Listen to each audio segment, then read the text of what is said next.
Stupid, stupid, stupid. Stupid stupid stupid ধারাভাষ্য কক্ষ থেকে ঝাঁঝালো কণ্ঠে বলে উঠলেন জনপ্রিয় ধারাভাষ্যকার ও সাবেক ভারতীয় ক্রিকেটার সুনীল গাভাস্কার। সচরাচর শান্তভাবে ধারাভাষ্য দেওয়ার গাভাস্কার করার সমালোচনাও করেন ক্রিকেটারদের। তবে এরকম ঝাঁঝালো শব্দে ও কণ্ঠে কোনো ঘটনার বর্ণনা দেওয়াটা বিরলই বলা যায়। এই ঘটনারই সাক্ষী হলো ক্রিকেট বিশ্ব। চলমান বর্ডার গাভাস্কার ট্রফিতে ঋষভ পান্তের উইকেট পতনের পর অবতারণা ঘটে এই দৃশ্যের। মূলত তার আউটে অসন্তুষ্ট হয়েই এমন মন্তব্য করেছেন গাভাস্কার, যা ঝড় তুলেছে ক্রিকেট পাড়ায়।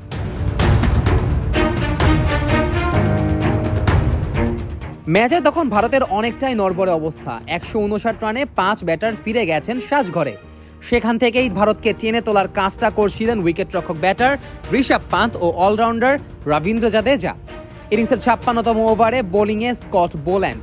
টেস্ট ম্যাচ হলেও out of the box shot খেলার জন্য খ্যাতি রয়েছে ঋষভ পান্তের।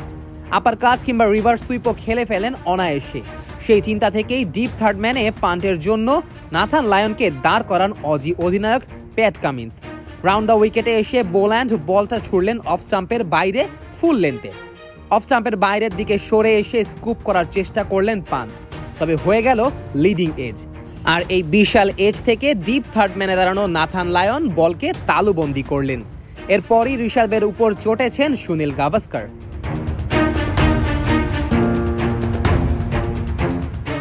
ধারাভাষ্য কক্ষে তখন সুনীল গাভাস্কারের সঙ্গে রয়েছেন আরেক কিংবদন্তি হর্ষা ভোগলে। ঋষভ যে বলে আউট হন সেই বলের বর্ণনা দেন হর্ষা। হতাশা শোনা যায় তার কণ্ঠেও। হর্ষা ভোগলে বর্ণনা শেষ করার পরই গাভাস্কার 3 বার বলে ওঠেন স্টুপিড শব্দটি। তার কাছে মূলত স্টুপিড লেগেছে ঋষভ পান্তের এই ধরনের শট খেলা, তা মাইক্রোফোনেও বলেছেন এই ধারাভাষ্যকার।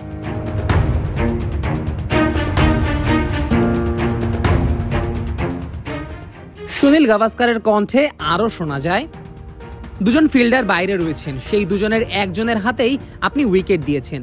আপনি এর আগের শটটা মিস করেছেন। দেখুন আপনি কোথায় আউট হয়েছেন। আপনি আউট হয়েছেন ডিপ থার্ড ম্যানে। এটাকেই বলে উইকেট বিলিয়ে দিয়ে আসা। ভারত এখন এই ধরনের পরিস্থিতিতে ছিলই না। আপনাকে পরিস্থিতি বুঝতে হবে। এই শট খেলার পর আপনি বলতে পারেন না এটা আপনার স্বাভাবিক খেলা। আমি দুঃখিত, কিন্তু এটা আপনার স্বাভাবিক খেলা নয়। এটা একটা স্টুপিড শট, যেটা আপনার দলকে পিছিয়ে দিল। সবগুলো কথাই বেশ ঝাঁঝালো সুরে বলেছিলেন সাবেক এই ভারতীয় ক্রিকেটার। তবে এই ঘটনার পর অবশ্য ভারত ঠিকই ঘুরে দাঁড়িয়েছে। নীতিশ কুমার রেড্ডির অভিষেক টেস্ট সেঞ্চুরি ও ওয়াশিংটন সুন্দরের অর্ধশতকে টিম ইন্ডিয়া পেয়েছে স্বস্তি। তবে সুনীল গাভাস্কারের এই ঘটনা আরও একবার দেখিয়ে দিল বর্ডার গাভাস্কার ট্রফি শুধুমাত্র একটা সিরিজ নয়, দু দলের কাছেই সম্মান ও মর্যাদার লড়াই, যেখানে ছাড় দিতে রাজি নয় কেউ কাউকে। Nazmus Sakib, on field.